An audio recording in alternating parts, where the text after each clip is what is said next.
In this video, I want to talk about how you can fix the Microsoft error 1200. Now to do this, what we want to do, guys, is we want to come here and search for percentage, local app data percentage. And once we're in here, what you want to do is you want to find a Microsoft folder.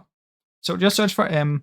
And if you don't see the normal Microsoft, not this one, if you don't see a normal one, come back to app data, select roaming, and see if it's in here.